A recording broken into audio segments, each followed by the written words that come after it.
Good morning and welcome to Financial Strategies with Scott Wardell. While various products may be discussed during the course of this program, please note that these discussions are intended only to educate you about financial topics. They are broad in scope and do not consider your individual personal financial situation. You should work with a qualified financial professional in collaboration with your attorney and tax advisor before implementing any financial decisions which will affect your personal financial situation. Thrivent financial representatives cannot provide legal or tax advice. Your local Thrivent representatives are Wayne Grunkley and Alan Sogstead, 215 Atlantic Avenue, Morris. Call 589-1731. And now, Financial Strategies with Scott Wardell. Welcome into today's edition of Financial Strategies with Scott Wardell. Scott in studio as always, and our guest Laura Dierke's with us today. Good morning, Scott. Good morning, Laura. How are you doing today? I'm doing very well. How are you? It feels like winter outside. Yes, it does, and it's going to look like winter very, very soon. Absolutely. Yeah. And boy, did this week go quickly. I don't know what it is about once you get into December, but even last night when I got home, I said to my wife, "No, is it really Friday? I mean, did this week already happen?" Yeah. It's really been It's better than having the week go really, really slow, I guess. I suppose it is. I suppose it's a combination of all the Christmas stuff that's going on, and we're going to really link to that, to the Christmas stuff on today's show, because we're going to talk about, the topic is teaching kids about money. It's really about financial literacy. So I want parents and grandparents and all influencers and all mentors to really listen up hard today, because we've really got a great show ahead. Now, before we kind of settle in and get to meet our guest for the day, we like to start by talking a little bit about the markets. And Scott, every week we talk about these wild swings. It was actually a positive one this week. Right. Wednesday, the market jumped. Well, there's volatility either way. Right, yeah, exactly, exactly. We'd prefer it jumping rather than falling, Right. but yeah, the volatility is not helpful. Absolutely. Well, and you know, the thing is that you get, part of the reason you get this volatility, if the market oversells, then someone is going to wake up and say, "Wow, things got a little cheap here. We need to buy it back." But of course, this week there was some very positive news on what was going on with Europe, and a little bit of their debt crisis, and a little bit of an agreement between the European countries and also the U.S. Stepping in order to really shore that situation up. But this is like a Band-Aid, honestly. So people were excited because there was some agreement, among the European countries as to how they were going to approach this problem. That's very positive, but it does not address the underlying, a debt crisis that's going on in Europe. So a little bit of jubilation, I guess I'd say, this week, and a big comeback, primarily, I would say, because it got oversold the week before. And again, our advice is consistent on this. And I know it sounds a little broken record, but people need to pay attention to their overall investments. They need to diversify. They need to get balance, and they need to put defense in. And here's the funny thing, is when we have a week like we've had where the market, rebounded substantially. We were up almost 500 points just on Wednesday. Yeah. One of the biggest days that we've had in the market ever, frankly. One of the biggest in the last, the biggest, I believe, in the last 3 years. But then people breathe this sigh of relief. And I keep saying, that's not the time to breathe the sigh of relief. That's the time to say, maybe we should put some defense in this portfolio right now. Maybe we should make sure that we're not too narrowly invested. Maybe we should make sure that our cash reserves are good, because if you've learned anything from what happened in 2008 and the beginning of 2009, is the time to take action is not at the bottom. The time to take action is when you've got some strength in the market. So I know it's holiday season, and I know people have got other things on their mind, but I really want to draw their attention that if they have not sat down with the services of a financial professional and really, had this discussion, they need to do it, and they need to do it pretty quick. Sure. Well, Financial Strategies with Scott Wardell. Our topic today is teaching kids about money. Scott, let's meet our guest for today. Absolutely. Well, we have Laura Dierke. I'm delighted that you could make it here today, Laura. And Laura really leads an initiative within Thrivent for financial education, and she's going to tell us a little bit about that. But frankly, this is a piece that's very unique to Thrivent, and I think it's pretty apparent that financial literacy is fairly low in the U.S. generally, and families don't know how to talk about money. And today we've got Laura with us to really share with us not only some of her personal experiences, but a few methods, frankly, that we can use to teach our kids about money. So welcome, Laura. Thanks for being here with us. Thank you, and thanks for having me. So let's dive right into our topic. Kids today know less about money than ever before, I think. And, do you agree with that? Absolutely. So what do you think is causing this trend? What is it that, why is it that we're so financially illiterate? Well, it's funny to me that you call it a trend because I would call it a taboo topic. I think that this is something that's been going on for years and years. I know that as a little girl, we never sat around the table and talked about money in a good way. Yeah. It was always brought up in a negative way. Like there's no money tree in the backyard when you'd ask for something outside of your means. And it was a really difficult, uncomfortable topic for all of us to talk about. Okay. It's interesting because the family I grew up with, we did do a couple things which I thought were pretty positive about money.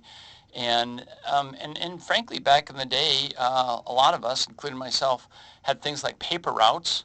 And that caused Mom to sit down with me at a very young age and teach me a little bit about a checkbook. I sometimes think maybe that's why I'm in the business that I'm in, and frankly in the role I'm in, because in fact, my folks took the time, my mom especially. But one of the things that they did, and you say positive or negative about money, is when they paid off their mortgage, we had a party, and we literally burned the mortgage. And this is something I suggest that people do to celebrate that, because what it did for us is it celebrated this: we are now 100% debt-free. And for all the 6 kids in my family, frankly, it really set a theme to say, I'm going to do that one day. One day I'll burn my mortgage, and getting out of debt is a really huge, huge thing. So I know most families, as you say, have got this whole taboo thing. Now, and when you think about it, why is it taboo? Why? That's just an amazing story, and what a great example that your parents set, because I can tell you, in my experience, there more than 60% of parents would rather talk to their kids about sex than talk to their kids about money. That's how uncomfortable it is for them. That's how difficult. You didn't say they would rather talk about sex. They'd rather talk to their kids about sex. Right, exactly. So and I think a big part of it is they're really not knowing how. Exactly, and how to do so in a positive way, and try to talk to them about spending and sharing and saving and the importance of keeping all of those things in mind and the value of $1. It's wonderful that you were working at an early age. I did the same thing, and I think it's a great experience. I hope my kids get a part-time job in school too. Right, and I do think as parents often we just shelter them from that today because we do live in a different world. And so, you take the paper out example. Kids don't deliver papers anymore. It's adults that do it. So some of those things are very, very different than they frankly have been in the past. And I do know what you're talking about, and I see it played out in adults, young adults, older adults, where, frankly, one of the reasons that people tell us that they have not come to seek our services or the services of any financial service professional is because they're embarrassed, because they don't know the dialogue, they don't know the terms, and that makes them uncomfortable, and therefore they're avoiding it. Well, from what you just said in terms of what happens in a household, it gets played out into their adult life, pretty exactly. Exactly. I'm guilty of it of myself. I always wonder, how much is enough? When will I have enough? What is enough for retirement? How much do I need to put my kids through school? And those things go through your head, and you need to realize your kids are watching you all the time. And it's important that you show good examples about how you're saving for the future, how you're making those plans. Make sure that they're comfortable to know that you do have a plan and that it's important to have one. Well, and I think the other thing as parents is that we try and put on a good face for our kids all the time. I know one of my lessons in raising my kids was, my daughter once said to me as a teenager, she was very disappointed about an audition that she had and how it went, and she went actually into the bathroom, turned on the shower to cry. And I discovered this, and I said, what is going on? This is a young lady who never cried, by the way, and that was our biggest worry, is why doesn't she ever cry? But at any rate, and she said, well, I was just so disappointed. And I said, why did you take so many efforts to hide it? And she said, Dad, I've never seen you disappointed. And it hit me like a ton of bricks. I'm like, of course I'm disappointed. Life is full of disappointments. but I'd never taken the time to show her how I personally manage my disappointment. I think the same dynamic exists with money, is that we don't want our kids to worry about money, and so we say, well, let's just not talk about it then they won't worry about it. And in fact, I think we create the exact opposite effect than what we want. Right. And not only that, it'll come out sideways when you are stressed out about it, because it'll come from nowhere. And if they don't know that there isn't a plan in place, but there happens to be a rough month or an extra car that breaks down, and all of a sudden they see you be really panicked about it, well, that shows, and they'll remember that more than they'll remember all the other things. Right. Exactly. I do remember my folks once sitting on the swing in the backyard and having a discussion that I said, even as probably about an 8-year-old, I thought, wow, something serious is going on. I walked over and said, what's going on? And my dad said, their farm was a hobby farm. They didn't live or support themselves on the farm, but they had the hobby farm. And Dad said, we're thinking about selling part of the farm. And I said, no, you can't sell part of the farm. He said, well, we're thinking about selling the building lot. I said, why would you do that? To me, this is part of our life. Well, we have these expenses, we have this thing, and again, that was very negative, because I thought, and it wasn't their fault, they were being very honest and very forthright, but it was frightening. You were shocked, right? I was shocked, yeah. Absolutely, because I didn't get all the discussion up to the point, but right. At the same hand, it was still better for them to have mentioned something than to have left it all in the dark. Do you think there are things that parents misunderstand, or maybe myths they have about kind of talking to their kids about money?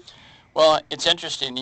I of course have clients that are in pretty much all age groups, and the one dynamic that I see the most is that there's a group of people. This is the myth part. There's a group of people that really feel like the way to help their kids financially is to give them money.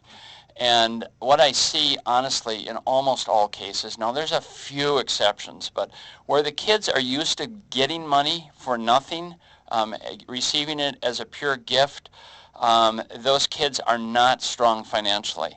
Their parents are usually, doing the helicopter thing. They're swooping in and bailing the kids out because the kids have not learned the big R.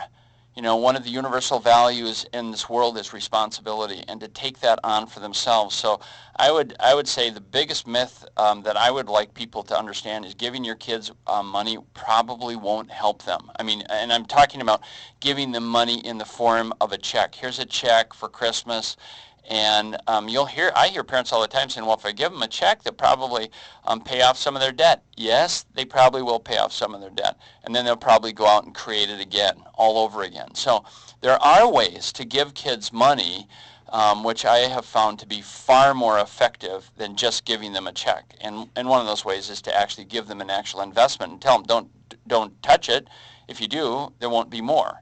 Right. A couple of things come to mind with me, and one of them is that when I only have a 6-year-old, so I would never write her a check, so please keep that in mind. Right. But when I give her birthday money, it's never a $5 bill. It's 5 $1 bills, so that she can start learning the difference between saving some for later, spending some for now, and then giving some back, and learning a little bit about how you can give back to your community, and that's one of the best gifts that you can give. And physically dividing it up right in front of you. That's great. And we're going to talk a little bit about that theme, because it is a thriving theme, the share, save, spend. And that's kind of what you're just kind of opening up there. So, yeah, I totally get it. One thing my parents always did if I got money from grandparents for Christmas, they were very specific about you pick a thing that then you purchase or buy. Otherwise, I'd buy candy and I'd buy pop, and pretty soon it was gone. But they said you buy something, then you can write to grandma and say, thanks for the $10. I bought a new softball glove. Absolutely. And really that same exact lesson applies to when you do your shopping. Go with a list, not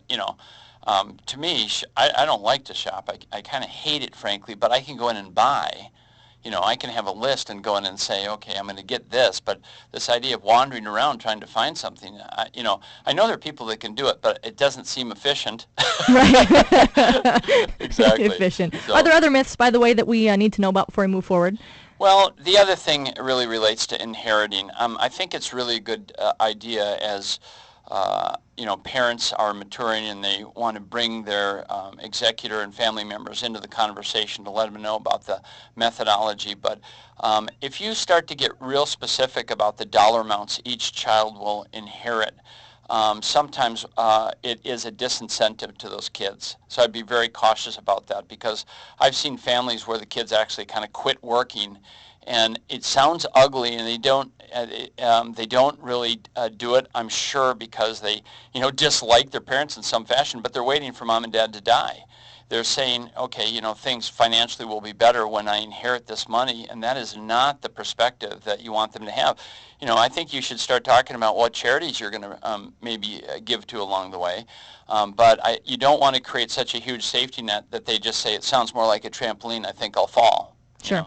Let's pause quick. Financial Strategies with Scott Wardell. We're continuing our discussion on teaching kids about money with our guests in studio today. We have Laura Durkee with us, and we'll be back right after this. How would your financial life improve if you changed just one thing? Avoid ATM fees, make your gifts rather than buy them, protect yourself from identity theft, save more for your family's future. The list goes on.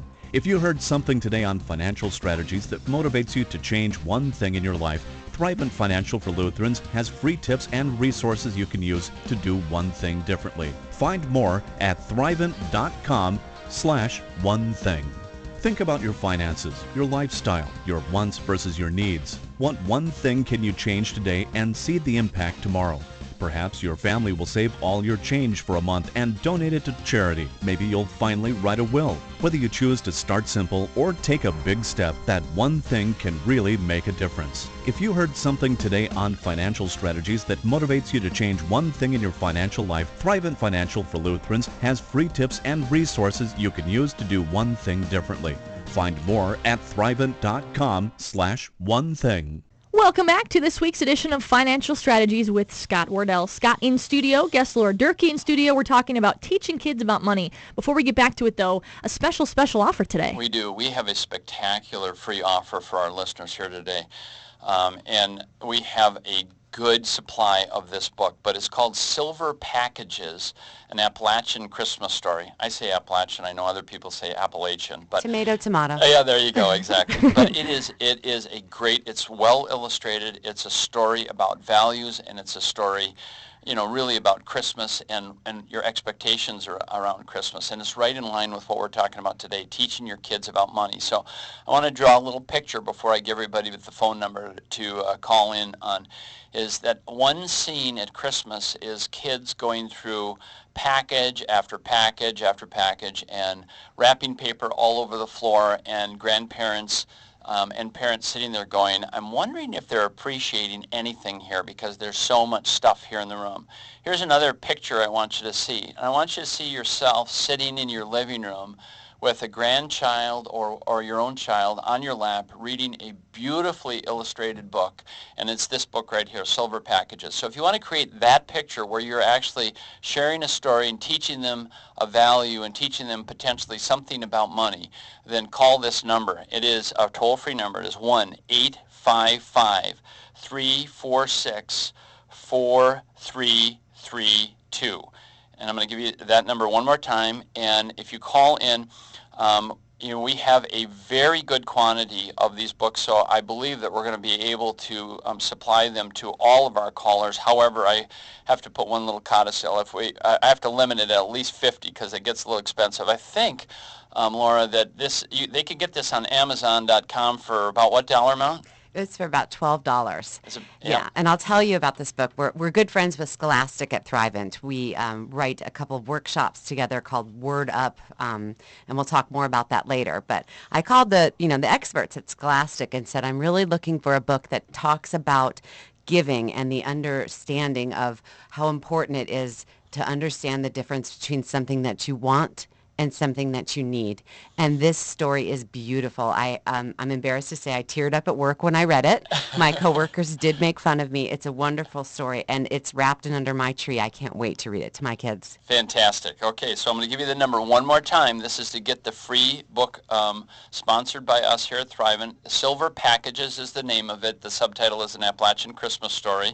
It's by Cynthia Reliant. Is that right? Rylant. Rylant? Okay, very good. And it's really beautifully illustrated. It is 855-346-4332. Okay, so if you call that number, you're going to have to leave your name, your address, and a phone number, and then we will get that out to you probably sometime this week. We are prepared to order a few extra copies, but we're limiting at 50 callers.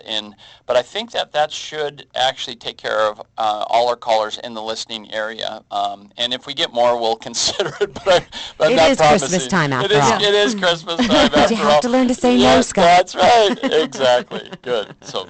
All right, again, our discussion today, our topic is teaching kids about money. So both Scott and Laura, you alluded to earlier, kind of kids watching their parents to take cues about what money is and what it means and how do we save and spend. So what can parents tangibly do to make sure their kids are seeing a positive financial picture? Well, Laura said it earlier. It is about example. And I'll give you one example out of my own life, and I don't want our listeners to think, well, that I think I've got this nailed, because my kids are adults at this point in time, and I'd have to tell you that I think they do have the systems down relative to how much they spend, how much they save, and how much they share, and we're going to talk more about that. But when we moved, one of the things that I did with my kids is I tried to really enforce with them that everything is a choice. It's not like we want this, we have the money, why can't we have it? We should be able to go buy it. And I hear that. I have kids that work with me on the farm, and sometimes one of them will ask me, and it was about why we didn't buy a new mower when we had such a junky mower. Well, I try and get as much use out of almost everything as you possibly can. Well, here's the situation. We had just moved. My kids were both very, very small, and I said, okay, we have enough money so that we can have as a family entertainment either a membership at the local health club or cable TV. But I was really clear, we can't have both. So before you kids decide, because I'm going to let you choose and vote, which one you want, let's take a trip over to the health club, see what it looks like, spend an afternoon there, because I think you know what cable TV is. When we lived down in St. James, we had cable TV just so, frankly, we could get the Minnesota Twins. That's my confession. Otherwise, I didn't like anything else that was on cable TV. But so we had cable TV. And so we took them over to the health club, and after the tour of the health club, they said, that's what we want to do. We want the health club. Well, to this date, 18 years later, and my kids are gone, moved out of the house, we don't have cable TV at our house because we made that choice and we stuck to the choice. So I think you have to teach the kids you have choices. The other thing I would recommend is people get out their credit card statement and show them what to look for. Now, there's a whole lot of parents that just said in the back of their mind, I wish I knew what to look for. I'm on that list. It's like, wow, I'm really not ready to show them that yet. Yeah, What a great idea. Right. Well, and part of it, too, is that you can see, for instance, teach them what's the difference between interest at posting versus interest at the end of the month. Because if they understand, well, if you have got one of those tricky credit cards that at the first of the month you make a charge, even if you pay off your full balance, you paid some interest on it if they do it at posting. You have to teach them some of these things along the way. Let them know how you're paying for the big items. So, I have always been a guy who pays cash. I pay cash for my cars, so I have a little savings set aside and say, okay, we have the savings to do it. I realized that I hadn't spent the time with my kids until they were about 16 years old, and they were ready to start looking for cars to say, well, where do you have the money? They didn't know that you have to have it first, because that's kind of our family rule. I already mentioned the story about the mortgage burning party, but celebrate your successes and let them say, gosh, this is really important. You know why kids love sports? Because they watch their parents in front of the television and they watch the adrenaline flow in their parents and the excitement.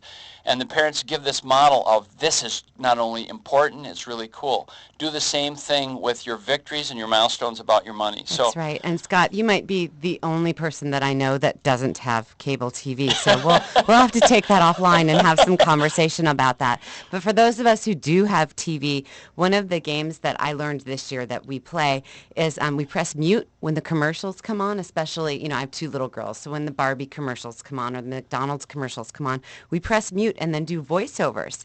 And we talk about what's really happening as those pictures are showing. Right. And my kids learn at a very early age. It's, they're going, Mommy, I really need you to buy me this Barbie doll. Yeah. And it shows them or before they even know what they're knowing. Right. That they're being sucked into this advertising that was made specifically for them to come up to me and ask for the Barbie that they saw.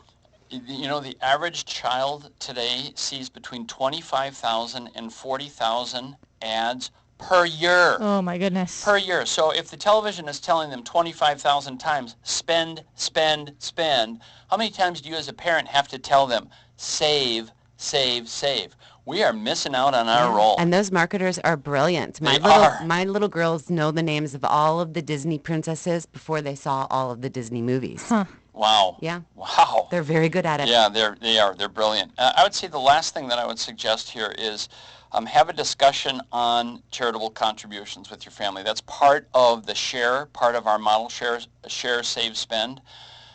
Here's one of the things that I did with my kids, and it's an exercise that really turned out far better than I'd even imagined. I got the family together about this time of the year, about the 1st of December, and I said, Mom and I have got a little more money that we want to donate by the end of the year. It turned out it was $1,500 that we wanted to make an extra donation before the end of the year. So here's what we want. You guys have got some charities that you like. I want you each to prepare a proposal for why your charity should get part, if not all, of what we have left to contribute. And it really, man, I'll tell you what, they were very positively competitive on this. They did not trash the others' the other's idea. As a matter of fact, they were delighted when we ended up splitting that $1,500, $500 to each one that they had, and $500 to one I had. Dad's got to win too. I didn't force myself into the presentation, which I probably should have. But it was great. So one, they got the value of sharing. And two, they really actually learned more about these charities and what these charities were doing and made this proposal. So I only regret to say I only did it in one particular year. It should have been an annual event because it was really spectacular. So at any rate, Laura, there's a lot of pressure on kids through school, through sports. They don't have all that much time to work or get part-time jobs in the way that we raise them here today. So there are a lot of kids that go all the way through college, and they've never had a real job. So yeah, and not to mention with the way the job market is, there's adults applying for jobs that were once jobs for teenagers, so there are fewer opportunities than ever before for job-seeking teenagers. Yeah, you got it exactly. So how can we teach these kids about managing money before they really join the real world and get that job? Well, I'll tell you, I think James Baldwin says it best. Children have never been good at listening to their elders, but they have never failed to imitate them. Right. Yeah, and think about that every day in every way, not just during the Christmas season. So you do need to think about how much you're going to save, how much you're going to spend, and then make sure that you set some aside to talk about giving back. And giving back to your community doesn't necessarily have to be about money. Some of the best things that you can give are your time, your talents, and your treasures. Your treasures might be, my daughter, can read at a very early age. Go read your grandma a book for Christmas. She would absolutely love to do that, And then live by example. Like a bad example is what you were talking about before. Go to the store without a list. Yeah. That's a bad example. The magic thing that happens to all of us at Target when you go in for one thing and somehow you always leave with $50 worth of stuff in your cart. Every time. Every time, right? I mean, and that's by no mistake. So try to watch out for that kind of thing. Watch out for impulsive shopping and make sure that they know if you're going for a big ticket item, it's because you're going for the big ticket item. Right. Show them comparison shopping. Make sure that that they know that you've thought through that purchase and looked for the very best way to do it. On the other side of the coin, a good example is kind of talking out loud about it, right? Right. So you're standing there in the aisle and just really right out loud to your head, okay, I know I'm going to buy a present for Christine, and I have set $30 aside for it, and this sweater is adorable. She would love it. It's her color. Oh, my gosh, I have to get it. It's $45. Right. Should I break my budget? I do have my credit card with me, so I could do it and say all this out loud like a crazy person because your child's sitting right there, and even if they're not listening, they're listening. So I have Absolutely. my credit card. I could break my budget, but but no, I'm not going to. It's not on sale. I'm hanging this sweater back up, and I'm going to watch the ads, or I'm going to come back later when it is on sale, or I'll look for something more in line with the budget that I set to begin with. Right, because it's like, it's like a cracked window. You got a cracked window and it leads to all sorts of other deterioration in the neighborhood. Yeah. The same thing happens with your budget. If you don't draw the line and you say, it's only $5, come on. Right. Then the next, you've broken the budget. Right. You've broken Exactly. your own rule. And kids, especially 6 to 14, they're like sponges. I bet everyone listening can think of a story of when your kid repeated back something. Maybe it was a 4-letter word, maybe it was a phrase, maybe it was whatever, of Right. something that you didn't think they were listening when you said it. Well, that goes for the same when you talk about how you're spending and how you're shopping, especially for the holidays. Right, and how you're managing money. And I still have this picture of my mom balancing her checkbook as we left the grocery store because she thought it was important to know exactly where you were at. And I'll tell you, huge impact on me. Same kind of thing, not the discussion about it, but watching her do what she needed to do Right. and why it was important. Right, and that was back in the day when you go and write a check at the service desk because there wasn't a cash machine, right? Right. So you literally watched them write it out, balance it out, see that it was coming out of their checking account and not out of the magic ATM. Right, that's exactly right, and we've lost track of that. Well, it's about time to take another pause. If you haven't heard yet about the special offer we have this week on financial strategies, make sure you stick around, and we'll continue our discussion about teaching kids about money after this. Nearly 3 million members look to Thrivent Financial for Lutherans to help them achieve their financial goal.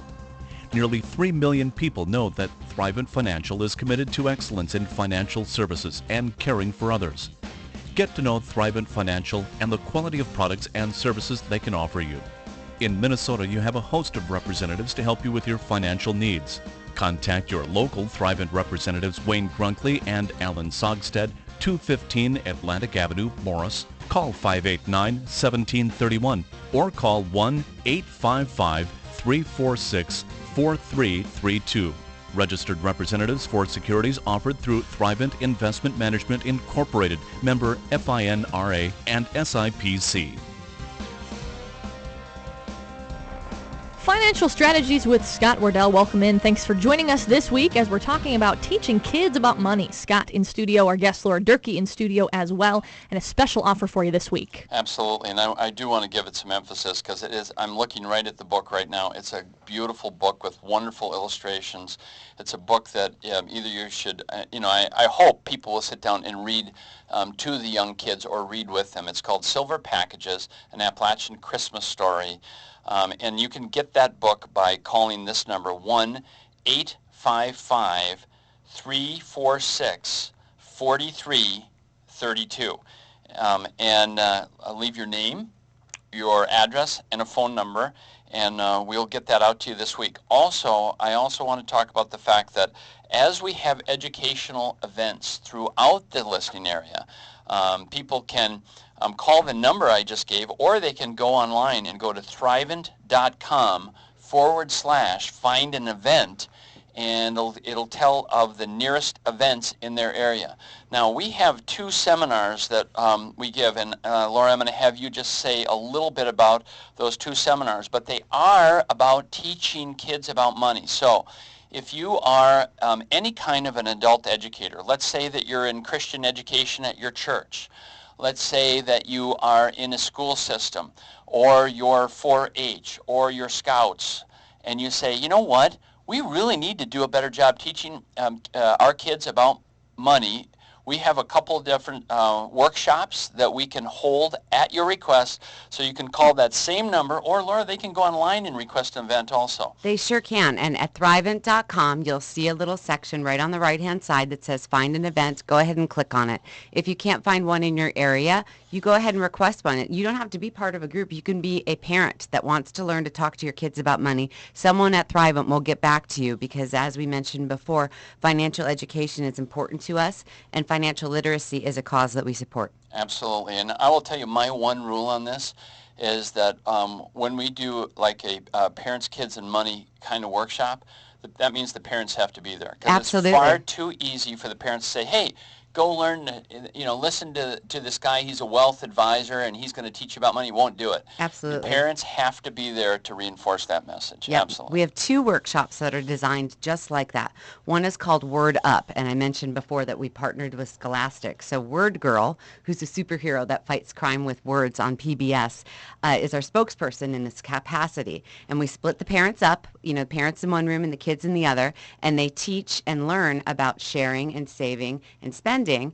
The kids get these little envelopes so they can learn how to divide their money. Remember how I talked before about how Erica gets 5 $1 bills Right. instead of a 5? This is why. It's because she uses her little envelopes and she puts them in the different ways. Very At the cool. same time, the parents are in the other room learning about these tools, and everybody walks out together and they have the same language, and hopefully they're having that conversation. Even if it's 5 minutes in the car, it's 5 more minutes than they ever would have had before, let alone they get home and they start using these really cool Word Up tools that they're just going to love. That's totally true. That is 5 minutes they wouldn't have otherwise. So, and Laura, here we're really less than a month away from Christmas. And, When did that happen, by the way, right? Right.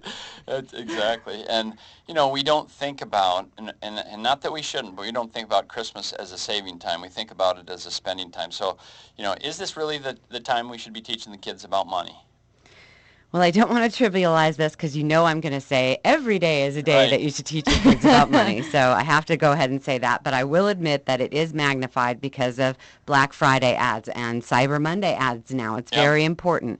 So please, when you find your message, be consistent year-round with it and don't fall into these advertising traps. And, I actually have a personal story on this Okay. one.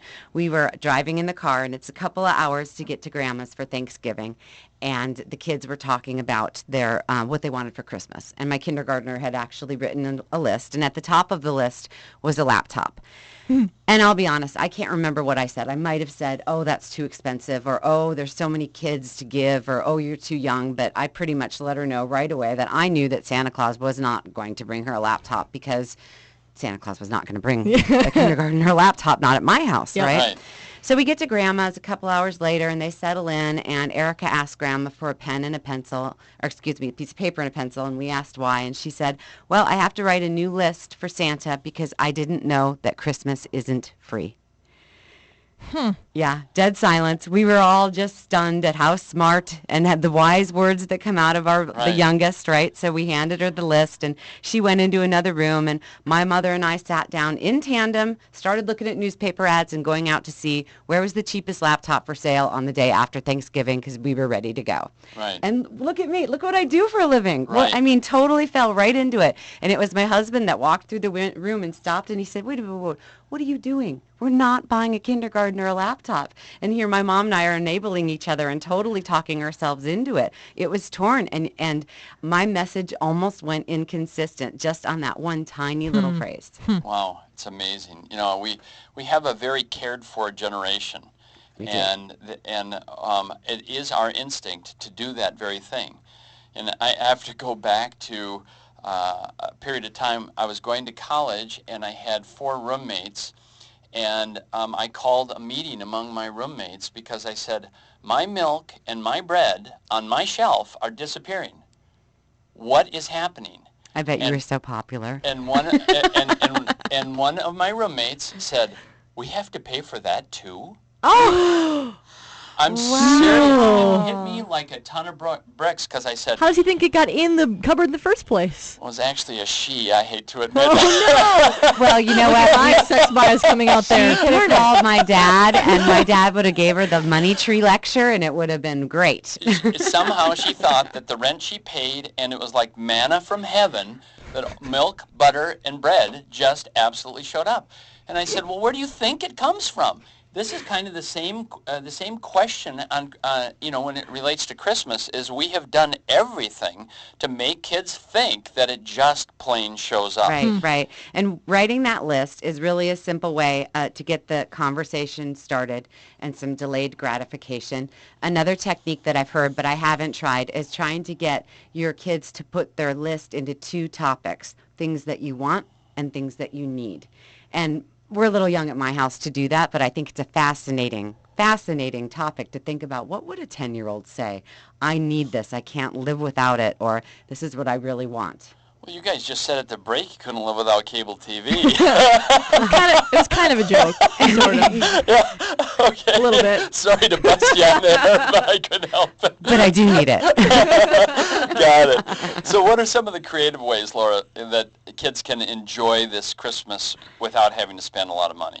Well, I think more it's about the family. And, you know, when I talked before about being a little girl and the only time that money came up was when it was negative, I don't think that my parents were doing anything wrong. I don't think we Right. were unique. I think that Yep. goes on everywhere. So what if we made it fun? What if this year you sit around the table and there's hot chocolate and marshmallows and it's a good time and you get together and everyone agrees we're going to write a list. And the list we're going to write is everybody that we're going to give a gift to.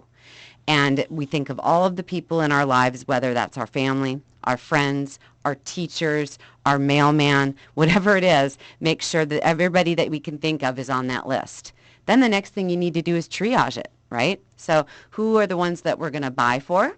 Who are the ones that we're going to make things for? And be careful, parents, about the making the gifts thing, because sometimes you can't believe how much money you'll spend trying to make something that you thought at the beginning was going to be cheaper, Absolutely. right? You know, Sure. we've all done that.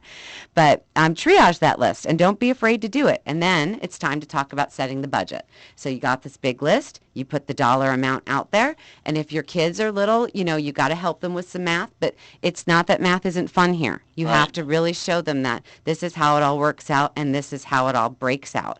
So that's just one of the ways that I can think of to help make it more fun and more interactive with your family. Right. And to take it for a second completely away from the gifts, I think if you were to ask my kids about the key events and the key fun around Christmas, my mom would have this big lefse party, usually a day before Christmas, and all the grandkids would come and the aunts and uncles would come, and they'd start rolling out lefse, and they'd have a couple of grills going, and they would be laughing and having a ball, and they would come out completely powdered with flour. There was flour everywhere. Right. And right, it's the season. Right. It's, you know, wrapping presents with your little girls, and for me anyway, they think that's fun. We turn on Christmas music, they hold their fingers, they learn how to, you know, do the hard part, which is the side of it.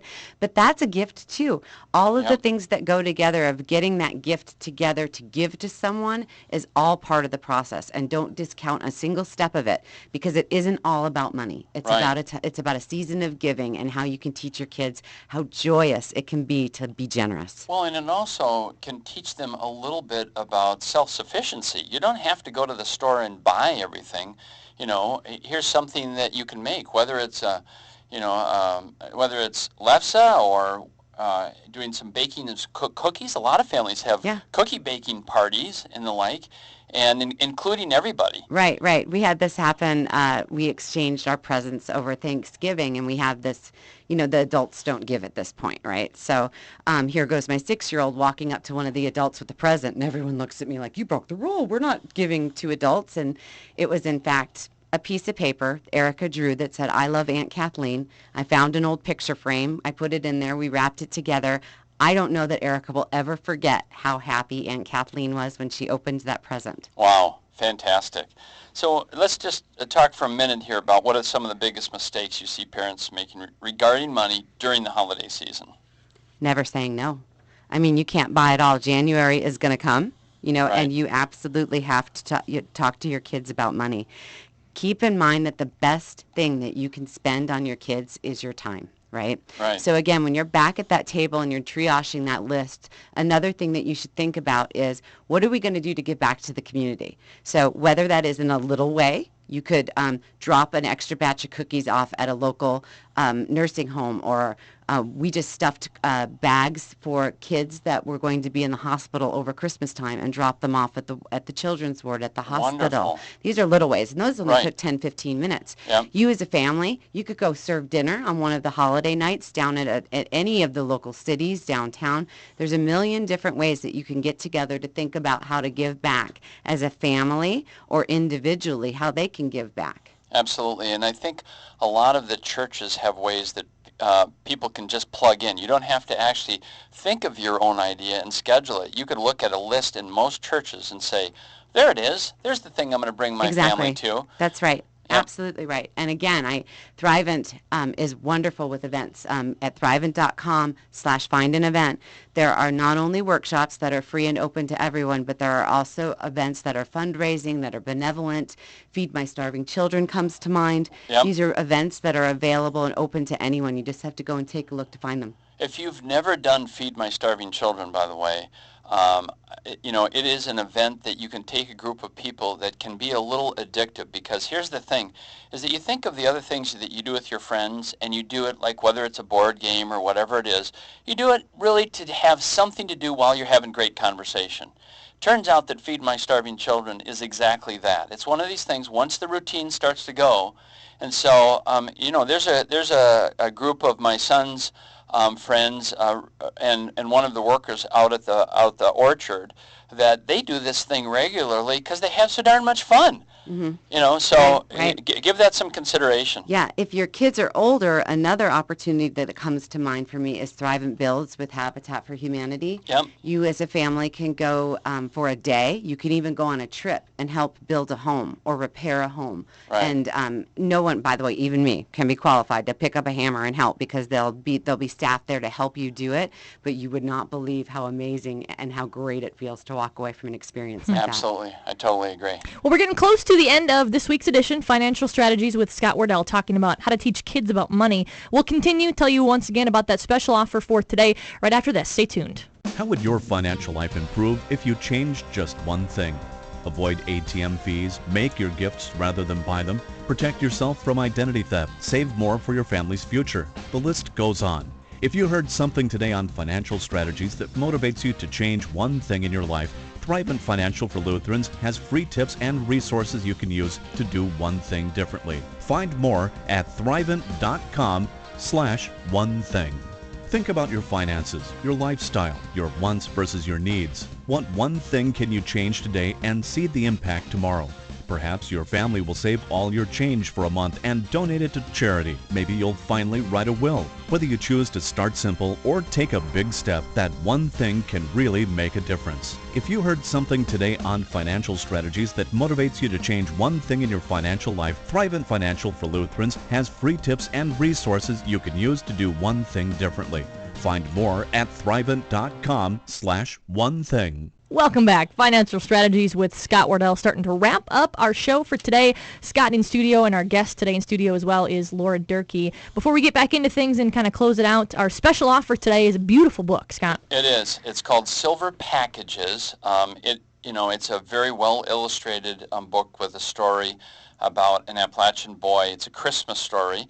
Our listeners today can get this book by calling this toll-free number, 1-855-346-4332. So call right away, if you will, as you hear the ad or hear this announcement right now, and ask for the Silver Packages book, today's free offer, and leave us your name, your address, and your phone number, and we're going to limit to 50 that we're going to send out today, but I think that will satisfy almost every caller. So if you dial up the phone right now, we'll send out one of those books to you. But also, we've been talking about really financial education, and we've talked a little bit about the workshops.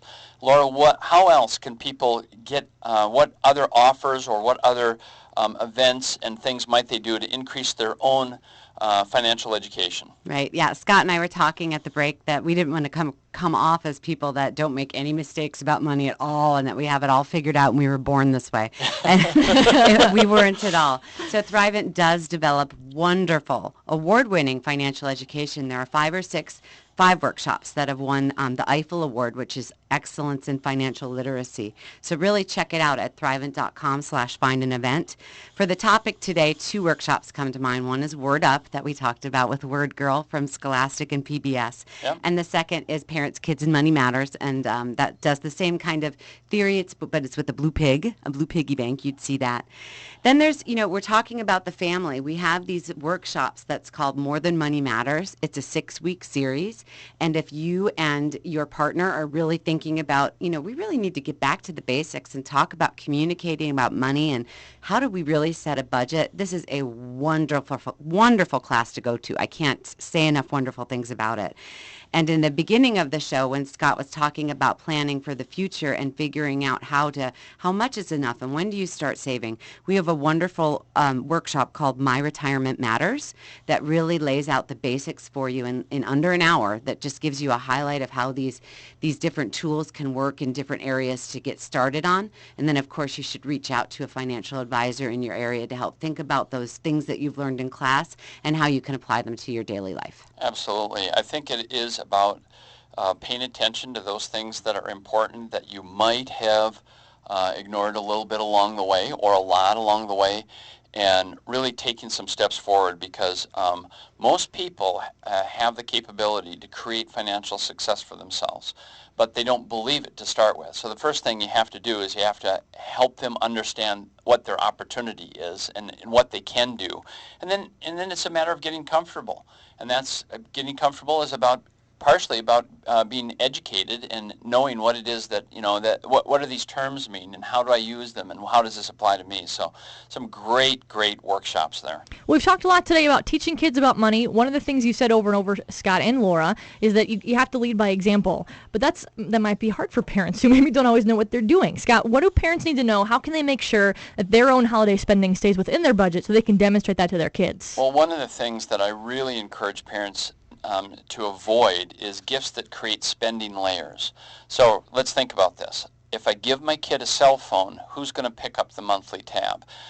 When I see parents that have got debt as the albatross around the neck, the thing that is sinking them, then very frankly, it's almost always about layers. Well, I signed up for cable TV. There we go again. I've got the cell phone for the kids. I've got, the health club membership. You could go even lower in age. How about the IXL game that only costs $40 to get the game, like the game thing, and then each cartridge is another $35 on top of that. Yep. So really avoid those things that create layers or a monthly fee. Agree to a dollar amount and set a time to review it in the middle of December and then after Christmas. So if you're talking to your spouse, you say, okay, we're going to spend X amount on each one of the kids. Let's review it as we go. Because if you just set it out there and there's no point of review, guess what? You're gonna cross the bridge. A plan. The three things are plan. Set a budget for each member of the family, not just a big budget. So if you say, well, we're going to spend $1,000 at Christmas, get it down to that means this much for this person, this much for this person, and then keep track of it, and then review it. And I would say the fairness rule.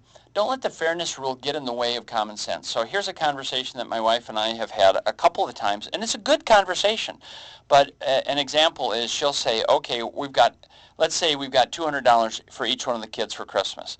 And she finds a fantastic bargain on one of the things that she buys. So she says, okay, now I spent $17 less on one than the other because of this great bargain.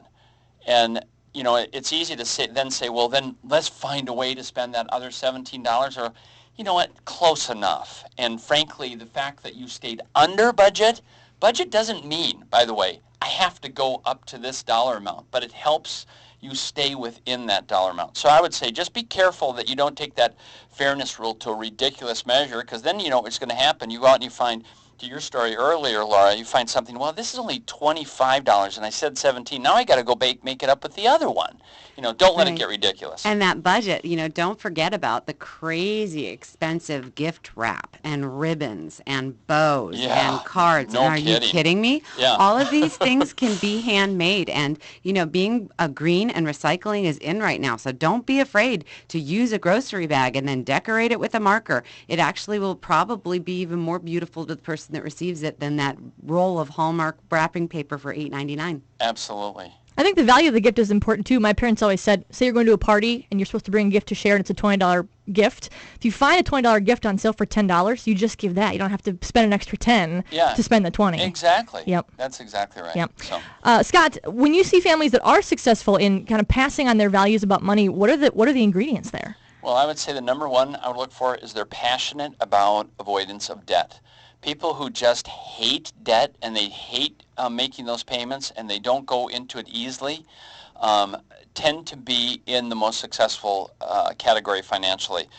It has been far too easy for people to, use their house as an ATM or just, use their credit cards up to the max. I used to believe actually that it was, maybe a math skill, but I have discovered people that are absolutely brilliant at math. Frankly, a math teacher, a college-level math teacher that I was working with that had got himself so extended that I realized this is not about necessarily, certainly the math helps, but it's about values and the responsibility and understanding you're the one who has to keep track of that. Communication, and the communication we've been talking about today, and there's a lot of other things. Teach early and often. Laura's idea about really communicating out loud why you're doing what you're doing. And never make money easy or unearned. Farm families get this, that you have to contribute to the welfare of the company, or of the family, and that might be the company, frankly, right, if you're running a farm. So you actually are obligated to pitch in and help bale and help, cultivate, feed the animals, all those things. Those people get it. But unfortunately, we made it too easy. So I'm really encourage people to make sure that it is all about earned money. Sure. Okay? Scott, what do we have for next week? Well, next week we're going to talk about education funding. And I think it's going to be another great show for parents where we're going to talk about some ways to, really navigate through that. Sure. Anything specific that you really hope listeners are taking away from the show today? Well, I would say I'm hoping that they really get a sense of how to create an environment in Christmas that is about values and not necessarily about gifts. Laura? I would say that the joy of the season is about being generous. And Yes. you can do that in so many ways, and it isn't just about spending money. There's so many other ways to share and save. And if I can give the number one more time before we Please go. do, yes. It is a toll-free number to get today's free offer. It is Silver Packages, an Appalachian Christmas Story. It's a wonderful book. You can get it by dialing 1-855-346-4332. It'd be a tremendous Christmas gift to your entire family. Laura, thank you so much for being part of our show today and being on air with us. Thank you, and thanks for having me. We hope you've enjoyed the past hour of Financial Strategies with Scott Wardell. While various products may be discussed during the course of this program, please note that these discussions are intended only to educate you about financial topics.